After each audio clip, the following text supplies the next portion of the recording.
Como sabemos, todos os organismos são formados por milhões de células. Essas células começam a ser produzidas logo que o óvulo é fecundado pelo espermatozoide. Após essa fecundação, milhares de mitoses irão produzir as células necessárias à formação do organismo, pois elas irão se diferenciar para formar novos tecidos vivos que constituem o organismo. Essas células que ainda não se diferenciam em nenhum tecido-organismo são chamadas de células-tronco, e são capazes de se diferenciarem e se transformarem em qualquer tecido vivo. Existem dois tipos de células-tronco. As hematopoéticas, que são obtidas apenas através do sangue do cordão umbilical e da porção sanguínea da medula óssea. Estas células, embora ainda consideradas células-tronco, já apresentam um certo comprometimento com a linhagem sanguínea, ou seja, são células que só podem se diferenciar em células presentes no sangue. Por exemplo, uma célula-tronco hematopoética é considerada um precursor comum de todas as células que compõem a linhagem sanguínea, leucócitos, plaquetas, hemácias, etc., podendo dar origem a todas elas, porém, não apresenta potencial de se diferenciar em outros tipos celulares. Já as células-tronco mesenquinais, que são outro tipo, são encontradas em pequenas quantidades nos tecidos e são responsáveis originalmente pelo suporte e a produção de células no sangue. Essas células apresentam grande potencial de proliferação e atuam na regeneração de tecidos danificados, ou seja, são capazes de se transformar primordialmente em osso, gordura, tendão, cartilagem e músculo. As pesquisas buscam principalmente encontrar maneiras de reverter algumas doenças ou desenvolver terapias que retardam alguns processos. Como essas células, em razão da capacidade de diferenciação, espera-se conseguir, por exemplo, recuperar pessoas paralisadas, criar tecidos para transplantes e deter o avanço de doenças degenerativas ou até mesmo encontrar a sua cura. Muitos estudos estão sendo realizados ao redor do mundo. O maior interesse científico está nas células-tronco embrionárias, que apresentam maior capacidade de diferenciação. As células-tronco adultas não causam polêmica, pois elas são retiradas de tecidos adultos como placenta, medula óssea e cordão umbilical. O problema nesse ponto é que ao extrair as células-troncos do embrião, este acaba sendo destruído. Por essa razão, muitos países a pesquisa é proibida, por ser considerado um atentado à vida. Países como Finlândia, Grécia, Japão, China, Estados Unidos, entre outros, fazem pesquisas com células-tronco e têm legislação específica que regulamenta o uso desse tipo de células. O Brasil foi o primeiro país da América Latina a aderir à pesquisa com células-tronco e, de acordo com o artigo 5 da Lei de Biossegurança, Lei nº 11.105, de 24 de março de 2005, é permitida para fins de pesquisas e terapia. A utilização de células-tronco embrionárias obtidas de embriões humanos produzidos com fertilização in vitro e não utilizados no respectivo procedimento, atendidas as seguintes condições: 1. Sejam embriões inviáveis, ou 2. Sejam embriões congelados há 3 anos ou mais, na data de publicação dessa lei, ou que, já congelados na data de publicação dessa lei, depois de completarem 3 anos, contados a partir da data de congelamento. É importante lembrar que para o uso desses embriões é fundamental que haja consentimento dos genitores. Algumas religiões, como a católica e o espiritismo, além de grupos anti-aborto, são totalmente contra as pesquisas com células-tronco embrionárias, por considerarem o momento da concepção como sendo o início da vida.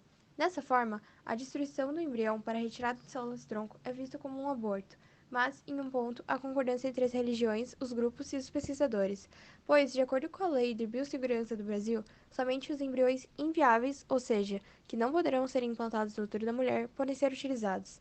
Nesse caso, se os embriões são inviáveis, eles seriam logicamente descartados.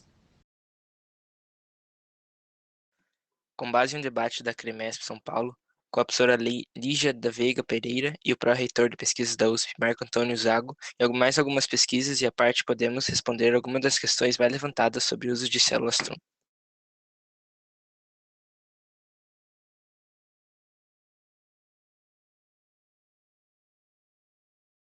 Ainda são poucas as doenças para as quais existem tratamentos comprovados com células-tronco.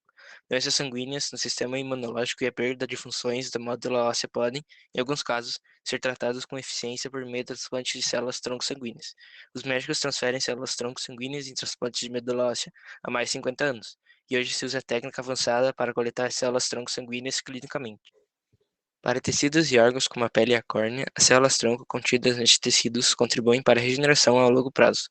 Outros tratamentos, como células-troncos, ainda são experimentais. Isso significa que ainda não está comprovado que determinado tratamento é seguro ou que dará certo.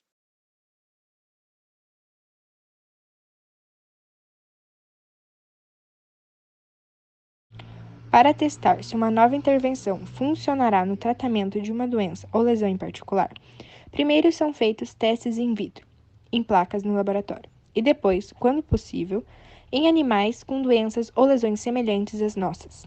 Estes são chamados os estudos pré-clínicos, que devem ser revistos por outros especialistas, publicados e repetidos antes que se dê início às pesquisas em pacientes. Depois de demonstrada uma expectativa razoável de que o tratamento funcionará e será seguro, pede-se permissão para conduzir um teste clínico em seres humanos, o que começa com um número bastante reduzido de indivíduos. Depois que a segurança e eficiência do tratamento são comprovadas por meio de um processo formal, uma agência reguladora nacional ou regional aprovará a utilização do tratamento para determinada doença ou transtorno. Porém, antes de iniciar os testes clínicos em humanos, os protocolos referentes aos testes que serão efetuados devem ser previamente aprovados pelas instâncias regulatórias nacionais, Anvisa, CEP e CONEP.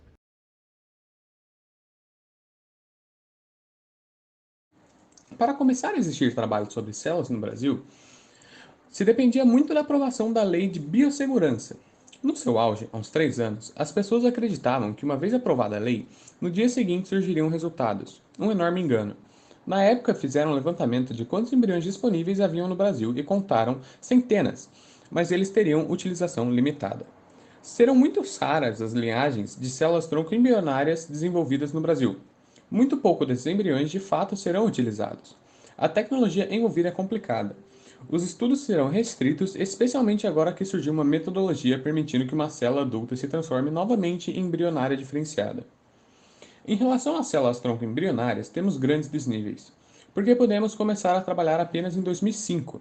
Temos uma comunidade científica pequena e pouquíssimos grupos sabem lidar com isso.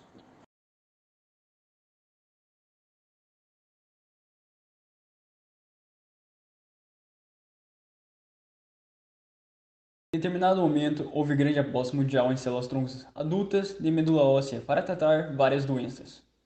Após uma década e muitos recursos investidos, o balanço foi um pouco entusiasmante. Está claro que a terapia celular não será resolvida por elas. Para reparo de várias doenças, devemos seguir o modelo clássico de busca da célula no próprio tecido, seja pela diferenciação da célula-tronco embrionária pela IPS, por um método que consiga retirar a célula-tronco adulta específica de um determinado tecido e multiplicá-la. Não adianta insistir com células de medula óssea que servem sim para tratar doenças de medula óssea, como leucemia e anemia aplástica. Pode trazer resultados limitados para uma ou outra doença, mas ninguém mais acredita na perspectiva que se tinha antes. Na literatura, há grande quantidade de trabalhos que exploram a via de coleta de célula da medula óssea, que trata outros tecidos. Este é um sonho que não vai se realizar na maioria dos casos. Temos de aprender a domá-las em laboratório. Boa parte das pesquisas são empíricas ou superficiais, do tipo, retira a célula-tronco, centrifuga, injeta e vendo o que dá. Como se o fato de não fazer mal a justificasse. A partir de 2008, o edital sobre a pesquisa com célula-tronco do CNPq passou a exigir a explicação dos mecanismos do estudo.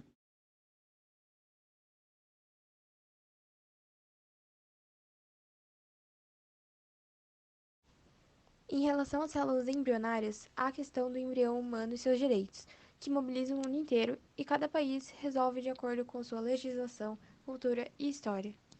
Outra questão ética mais sutil é o oportunismo de certos indivíduos com a expectativa que as pessoas têm em relação aos tratamentos.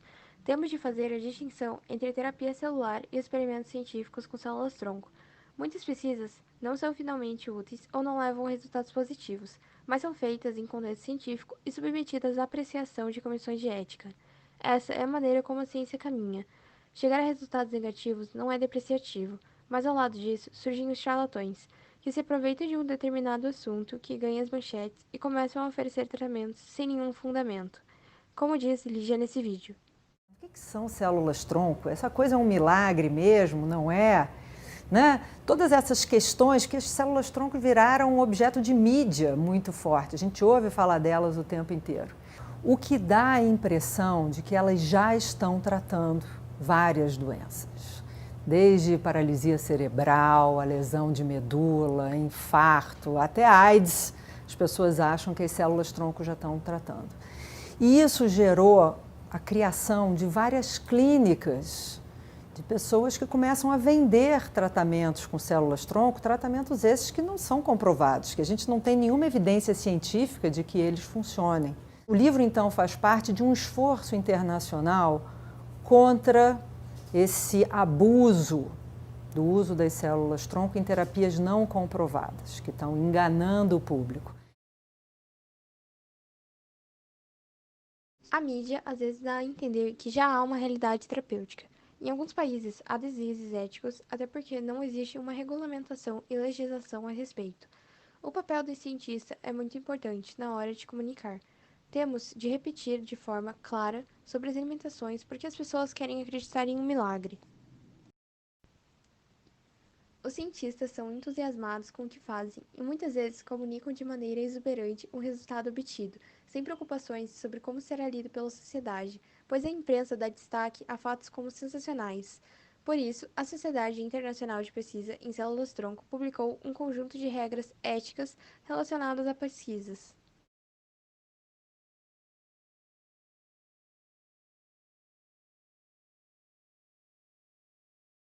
O texto inicial proibia o uso de embriões humanos como material biológico para pesquisa, o que deixou muitos cientistas apavorados. Porém, o texto final foi aprovado porque permitiu o início das pesquisas.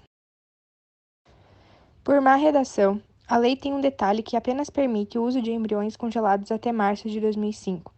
Com isso, é finita a quantidade de embriões disponíveis às pesquisas. E pior, os métodos de congelamento não eram os melhores até 2005.